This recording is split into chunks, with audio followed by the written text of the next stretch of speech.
أعوذ بالله من الشيطان الرجيم بسم الله الرحمن الرحيم. Baik, sekarang saya jawab pertanyaan. Pertanyaan yang pertama, apakah berdosa kita orang tua bila anak cucu sulit untuk disuruh sholat? Muru auladakum bisolah, suruh anakmu sembahyang wahum abna'u sab'a sinin, umur 7 tahun. Yang umur 7 tahun angkat tangan?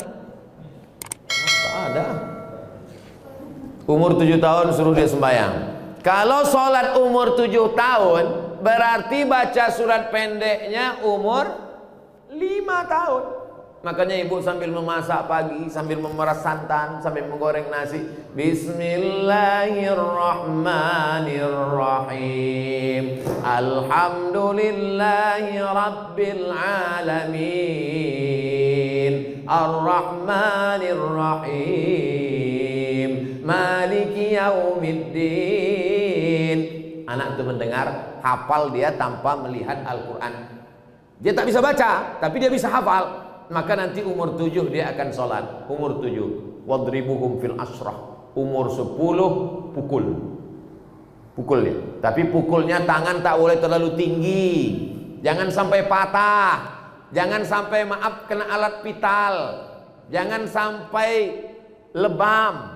Jangan sampai tali telinga, lepas telinga itu sebelah. Abang, kata bininya, kemana telinga abang? Itu ditarik omakku dulu tak sembahyang. Nah, oleh sebab itu maka ini penting. Wadribuhum fil asrah. Masukkan dia ke pondok pesantren, SD IT, SMP IT, SMA IT.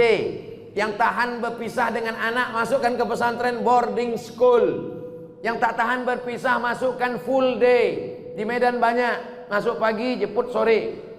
Tidak ada yang bisa mengontrol, mengawal anak-anak kita ini selain benteng terakhir pendidikan anak-anak kita adalah sekolah agama. Sudah disekolahkan agama, sudah dikasih makan halal, sudah dikasih tunjuk ajar, sudah dinasehati, tak juga kita sudah tidak kurang usaha. Wala taziru waziratu wizra ukhra. Kita tidak memikul dosa orang lain. Bapak tak memikul dosa anak, ibu tak memikul dosa cucu. Dosa tanggung masing-masing. Tapi kalau tak dididik dengan baik, tak sholat mereka, tak puasa mereka, pacaran mereka, LGBT mereka, maka ibu dan bapak berdosa karena menyia-nyiakan amanah. Alhamdulillah, masjid penuh, anak-anak datang. Alhamdulillah, tuh anak-anak banyak datang. Jangan takut ibu, jangan takut berdosa karena sudah dibawa anak ini ke masjid. Mana yang lebih kita dulukan? Kewajiban kita sama Allah atau sama suami?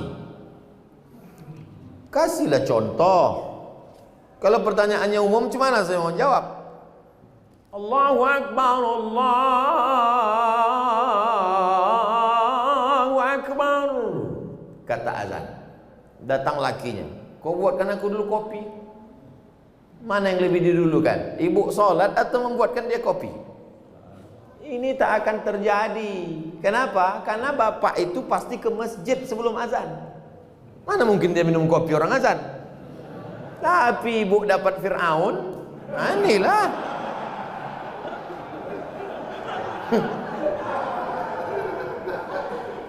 Taatlah kepada suami. Innama huwa jannatuki wa naruki. Suamimu itu bisa jadi surgamu, suamimu itu bisa jadi nerakamu. Kan itu yang selalu dihafal hadis oleh suami kan? Surga kau, sini. Suami yang bagaimana bang? Ibu mesti cerdas sikit. Kasih tahu dia suami yang ke masjid bang, dia ke masjid. Tapi ibu juga tak bisa menasihati bapak itu. Jangan mentang-mentang ibu udah pengajian pulang dari sini bang. Assalamualaikum. Nah, mudah-mudahan bapak yang belum ke masjid, amin.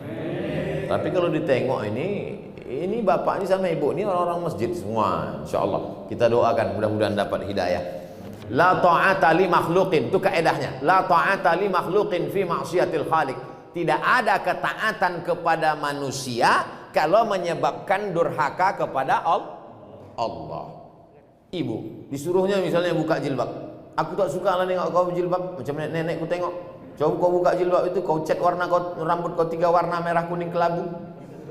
Ibu tak mesti patuh, karena perbuatan itu melanggar syariat Islam. Taat dan patuh pada suami selama itu taat kepada Allah dan Rasulullah sallallahu alaihi wasallam. Kalau disuruhnya ibu pakai jilbab panjang, patuh. Kalau disuruhnya ibu ikut pengajian, bagus. Kalau disuruhnya ibu bersedekah, patuh. Tapi kalau disuruhnya melawan perintah Allah, la ta'ata. Itu kaidahnya. La ta'ata li makhluqin fi maksiatil khaliq. Tak ada ketaatan kepada makhluk kalau menyebabkan maksiat kepada Allah. Ustaz, apakah kita terlalu khawatir dengan virus Covid ini bisa merusak akidah kita, Pak Ustaz? Misalnya bapak saking takutnya kena penyakit paranoid, ketakutan tak tentu arah. Itu tauhidnya sudah kena itu.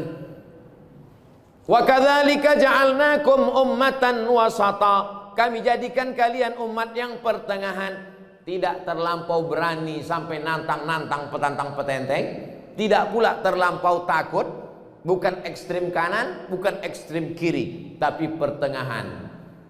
Berserah diri kepada Allah, beribadah, ikut protokol, tetap ikuti, jangan terlalu terbawa oleh media. Yang namanya penyakit itu dari dulu sampai sekarang ada, dan tak semua orang yang kena Covid mati, dan tak semua yang mati itu kena Covid. Ada juga yang mati kena bersin. Berapa banyak orang tak sakit mati, menguap mati. Banyak orang yang tidur mati, tidur ketuk pintunya subuh tak bangun-bangun, pas dipegang udah dingin macam es batu. Oleh sebab itu berapa banyak pula yang dinyatakan positif sehat. Nah, itu jangan terlalu takut. Semua yang mati itu kata Nabi, lan tastakmil rizqaha wa ajalaha, lan tamuta nafsun. Tidak akan mati orang qabla an tastakmila rizqaha wa ajalaha. Kalau sudah rezekinya penuh, kalau sudah umurnya penuh, pasti dia mati. Kenapa Abdul Somad itu tak mati-mati? Belum penuh. Mau dibunuh orang, mau diusir orang, disantet orang. Kalau memang belum penuh, tak mati. Tapi kalau sudah penuh, mati. Nah, ibu-ibu bapak ini semua belum penuh lagi. Nanti kalau ada yang penuh, kemana sih anda kemarin? Udah penuh dah. Mati lewat. Jadi jangan terlalu takut. Takut itu yang membuat kita akhirnya imun kita jadi turun. Kalau sudah imun kita turun, maka kekebalan tubuh kita hilang, penyakit pun datang. Saya tidak tablik akbar nih dari bulan Maret, April, Mei, Juni, Juli, Agustus. Pertama kali saya keluar sejak Covid, inilah ke Medan. Tapi tetap dengan protokol kesehatan. Nah, saya bawa-bawakan ini biar jangan apa kali Covid itu. Insya Allah anak saya lepas pesantren akan lanjut ke Sudan. Sudan tempat saya kuliah tuh. Pertanyaan, anak saya wanita, bagaimana situasi dan kondisi Sudan saat ini? Sudan terjadi revolusi peralihan kekuasaan dari Jenderal Omar Bashir setelah 30 tahun berubah sekarang, dan terjadi kesepakatan antara tentara dan sipil. Setahun dipimpin oleh sipil, lalu kemudian oleh tentara. Terjadi pergolakan politik. Tapi bagi mahasiswa tidak terlalu berefek. Saya di sana bulan 12, 2 kali. Bulan Juli, kemudian bulan 12 saya datang lagi. Anak-anak mahasiswa beberapa dari Sumatera Utara. Saya membawakan bantuan untuk PPI, Persatuan Pelajar Indonesia yang dari Sumatera Utara. Saya bawakan bantuan.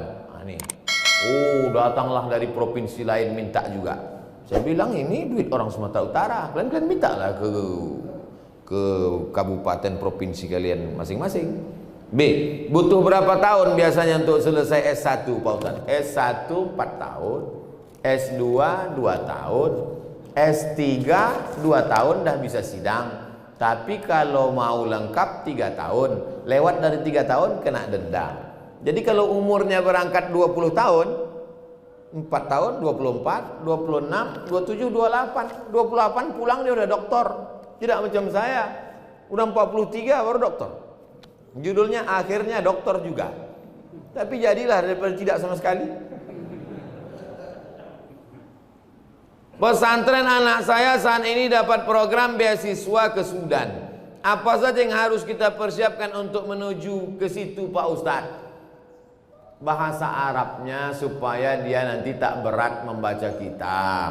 Sekarang banyak kursus-kursus bahasa Arab. Kemudian hafalan Qur'annya supaya nanti kalau ada kewajiban paling tidak 1 juz, 2 juz, 3 juz. Kalau kami di Azhar Mesir dulu 2 juz 1 tahun, 4 tahun 8 juz. Di Sudan tak ada hafalan Quran. Oleh sebab itu maka jangan terlalu takut, jangan terlalu khawatir. Banyak anak-anak Sumatera Utara di sana, mereka punya persatuan pelajar mahasiswa dari Sumatera Utara.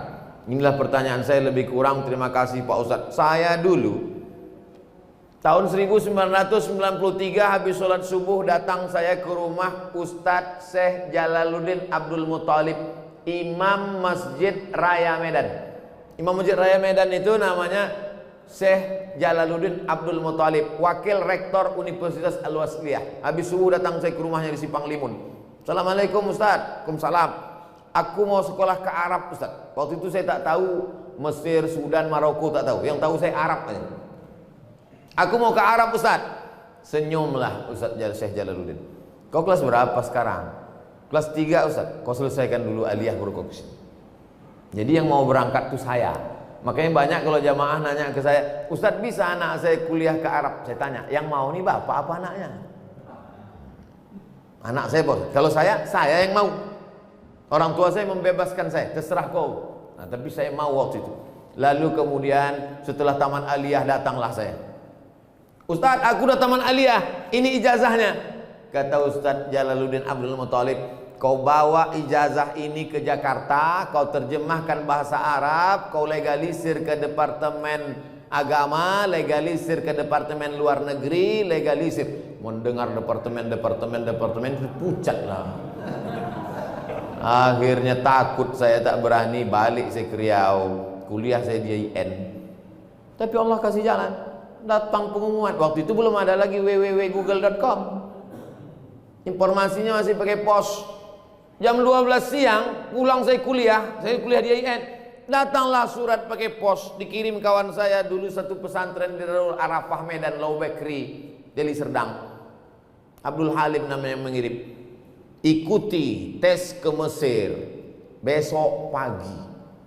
Suratnya sampai jam 12 siang. Langsunglah saya berangkat naik SDH, Spiro Dolo Hole. Mendaftar ke IAIN. Sampai di IAIN besok pagi, daftar situ. Nama orang yang menerima pendaftaran itu namanya Ustadz. Alah, lupa pula namanya. Ditanyanya, ada keluarga kau di Medan? Ada Pak. Kalau tak ada, di rumah. Karena ditengoknya dari Riau. Ikut tes saya. Yang mengetes itu orang Mesir. Besar sorban, hampir sebesar ban Vespa lagi. Mas Muka kata dia, what is your name? Langsung saya jawab, Abdus Somad. Nah, itu pula PD-nya kita kalau nama kita ini ada di Quran kan. Abdus Somad. Saya Abdus Somad. Istamir kata dia, sambung bacaan ayat yang kubaca ini. Innallaha la yastahi an yadriba mathalan ma ba'udatan fama fawqaha. Sambung kata dia. Saya baca. A'udzubillahi minasyaitonir rajim. Bismillahirrahmanirrahim. Innallaha la yastahi an yadriba mathalan ma ba'udatan fama fawqaha. فأما الذين آمنوا فيعلمون أنه الحق من ربهم وأما الذين كفروا فيقولون ماذا أراد الله بهذا مثلا يضل به كثيرا ويهدي به كثيرا وما يضل به إلا الفاسقين. Kebetulan yang ditanya itu pas yang selalu saya bawa sholat. Macam tahu aja dia itu bekal kita. Akhirnya keluarlah pengumuman 100 anak Indonesia yang lulus beasiswa ke Mesir. Saya baca dari nomor 1 sampai 100, tak ada nama saya. Rupanya karena grogi tak nampak. Baca, ada di situ rupanya Abdul Somad. Berangkatlah dari Jakarta dulu pelatihan 2 bulan. Saya adik-beradik 2 orang. Anak pertama laki-laki, adik pun laki-laki. Orang tua sayang. Bukan saya ini 12 orang lalu pergi satu lupa dia. Nah, pergi. Kata mak saya tak sampai hati dia melepas. Tapi ada bang mak saya, buat saya. Kata dia, kalau ada yang melarang kau pergi, harimau mati meninggalkan belang, manusia mati meninggalkan nama. Kau nanti mau meninggalkan nama baik apa nama buruk? Kata dia. Bangkit semangat. Bangkit semangat, berangkat. Setelah 2 bulan, naik pesawatlah dari Cengkareng. Mak, jangan buat kenduri sebelum aku pasti berangkat. Itu saya pesan dari awal. Karena takutnya potong kambing, RT RW datang, tahu-tahu tak jadi, kan malu. Sebelum aku yakin berangkat, jangan buat kenduri.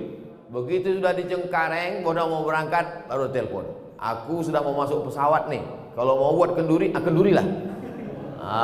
Saya dari dulu memang begitu. Takut saya berspekulasi. Lalu kemudian berangkatlah kami naik Royal Jordan Airlines.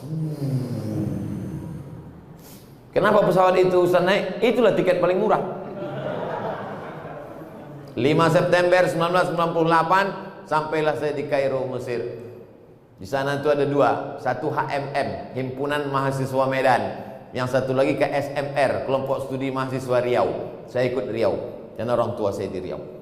Oleh sebab itu lanjut, kemudian S2 ke Maroko, habis itu S3 ke Sudan, habis itu dapat visiting profesor dari Brunei Darussalam, habis itu Datuk Seri Ulama Asia Tenggara, habis. Yang tinggal belum satu lagi, almarhum, tinggal itu lagi. Bapak Ibu yang dimuliakan Allah Subhanahu wa taala, hidup ini kita jalani saja, bangkitkan semangat, insyaallah menatap tatapan Bapak Ibu adik-adik semua, insyaallah kita ini semangat semuanya insyaallah. Amin.